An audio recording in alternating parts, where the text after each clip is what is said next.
tenemos. Presidenta, si hay un tema complejo, no solo en Chile, sino que en el mundo, es esta tensión que existe entre el monopolio en el ejercicio de la fuerza y el resguardo de los derechos humanos. O sea, cómo manejar esta tensión, estos límites que existen entre el ejercicio de la fuerza y al mismo tiempo el resguardo de los derechos humanos. Yo me imagino que aquí hay dos puntos extremos que la verdad es que la doctrina tiene absolutamente abandonadas en el mundo. El primero es creer que nunca se puede ejercer la fuerza y que por lo tanto todo ejercicio abusivo es violador de derechos humanos. Esa es una mirada que puede tener algún atractivo en las redes sociales, pero la verdad es que no tiene ningún asidero en la discusión jurídica internacional. De hecho, si uno revisa incluso la normativa y práctica de los derechos humanos para la policía de la alta comisionada de derechos humanos, se dará cuenta que ahí también se hacen cargo de reconocer a las fuerzas policiales el ejercicio de la fuerza, pero evidentemente darle un contexto de resguardo. Lo mismo sucede en las directrices de Amnistía Internacional del año 2016 y así un sinfín de autores, Presidenta, que hablan de esta tensión. Por lo tanto, esta mirada que me da a mí la sensación que cree que todo ejercicio de la fuerza por parte de Carabineros que causa algún daño a una persona que se pone en una situación de violar el Estado de Derecho es constitutiva de una violación de los derechos humanos, es algo que quizás puede ser muy interesante desde el punto de vista doctrinario, pero que no tiene asidero ni en la doctrina ni en la jurisprudencia internacional. Y otra mirada extrema, que espero que aquí nadie comulgue, es que todo ejercicio está autorizado y que por lo tanto no existen ejercicios abusivos. Entonces ahí tenemos, me parece a mí, dos límites, y lo comento, Presidenta, porque quizás valdría la pena hacer una sesión de esta comisión donde invitemos expertos en la materia, donde pueda exponer el encargado de la alta comisionada y donde le pidamos un informe a la Biblioteca del Congreso, porque nosotros aquí a lo que estamos llamados es a debatir estos límites. ¿Hasta dónde el ejercicio por parte de la fuerza, de parte de Carabineros y las fuerzas militares es o no constitutiva de una violación de los derechos humanos? Quizás que algunos creen que siempre. Yo al menos creo que esta es una cuestión más compleja que ese tipo de afirmaciones. Presidente, ayer el director nacional del Instituto Nacional de Derechos Humanos señaló que en Chile no hay una violación sistemática de los derechos humanos. Y eso es bien importante, porque yo puedo entender que algunos acá, con distintos niveles de representatividad, tengan sus tesis propias. Pero otra cosa muy distinta es que el encargado de la institucionalidad de los derechos humanos en Chile afirme que esas tesis son equivocadas. Y lo digo porque aquí cuando se dice que ha habido un patrón de comportamiento o cuando se dice que ha sido una práctica reiterada, está bien, si cada uno puede tener sus opiniones, pero es importante y a mí me interesa que quede en acta que eso es una opinión legítima, pero que no es compartida por el encargado de la institucionalidad en materia de derechos humanos en Chile. Cosa distinta es que hay ejercicios concretos abusivos que, entiendo, han sido remitidos a los tribunales, van a ser investigados y, por lo tanto, me imagino, recibirán las sanciones pertinentes si se acredita la culpabilidad. Y esto es re importante, Presidenta, porque fíjese que hoy día en la mañana escuchaba al director de la PDI, al director nacional, y decía una cosa bien interesante. Sería bueno que los que estamos en posiciones de liderazgo empecemos a hablar de presuntas violaciones o de posibles violaciones, porque no nos vaya a pasar lo mismo que con la estación Baquedano, que aquí algunos afirmaban que era un centro de tortura y después tuvieron que salir a desdecirse.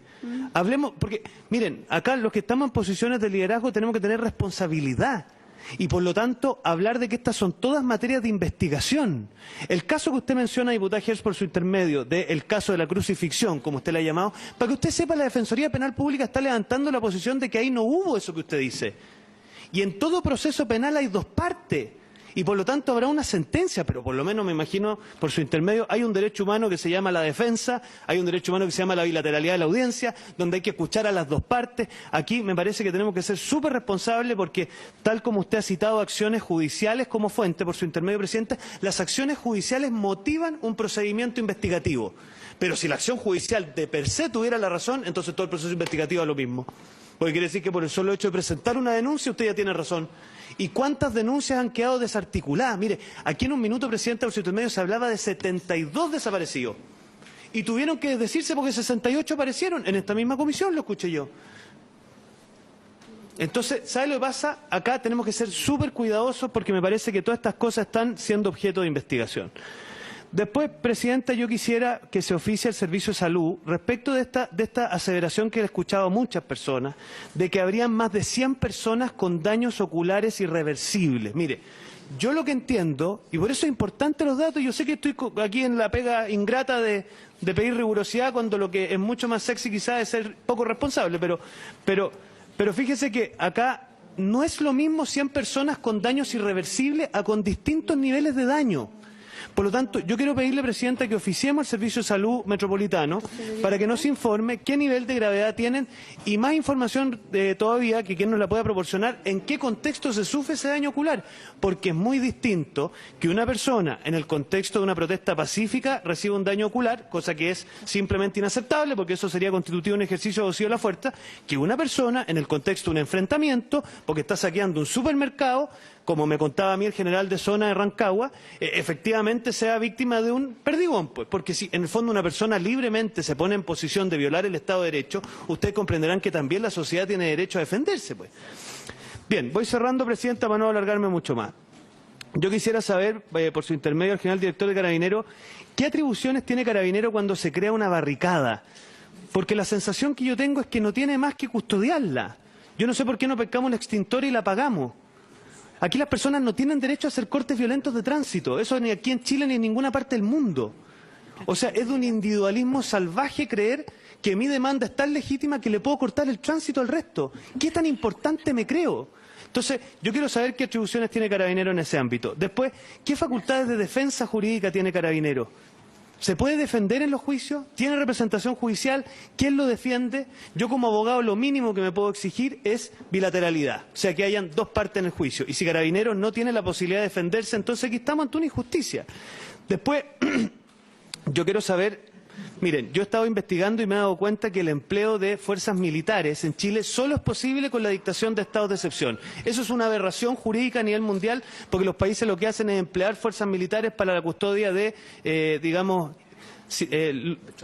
lugares estratégicos sin necesidad de decretar estados de emergencia. Yo no sé si eso es así, porque si es así, tenemos que poder permitir que en situaciones como esta el presidente pudiera disponer eventualmente de fuerzas militares sin necesidad de decretar estados de emergencia. Y cierro con lo siguiente, Presidenta. Yo, aquí ya que estamos haciendo homenaje, yo de verdad quiero homenajear, porque conversé con el general de zona de Rancagua, que es el distrito que me toca representar el general Figueroa. Hablé con todos los miembros de las comisarías, que por lo menos la primera y la primera de Rengo. Y la verdad es que ojalá hiciéramos todo ese ejercicio también. Yo tuve la oportunidad de reunirme con el director nacional del Instituto Nacional de Derechos Humanos, tomé contacto, como digo, con la alta comisionada, todavía no obtengo respuesta, espero obtenerla pronto, pero aquí hay que escuchar a las dos partes. Y yo quiero rendirle un homenaje a la inmensa mayoría de carabineros de Chile, que ha ejercido su labor dentro del marco del Estado de Derecho, que ha intentado resguardar el orden público con pleno respeto a su protocolo, y más que eso, Presidenta, quiero homenajear a esas familias, que a diferencia de nuestras familias, que nosotros hasta por lo menos ahora saben que vamos a volver vivos a la casa, uno de los dramas de la familia Carabineros es que no saben si van a volver vivos a su casa, así que vaya su homenaje a ellos también. Gracias, Presidenta.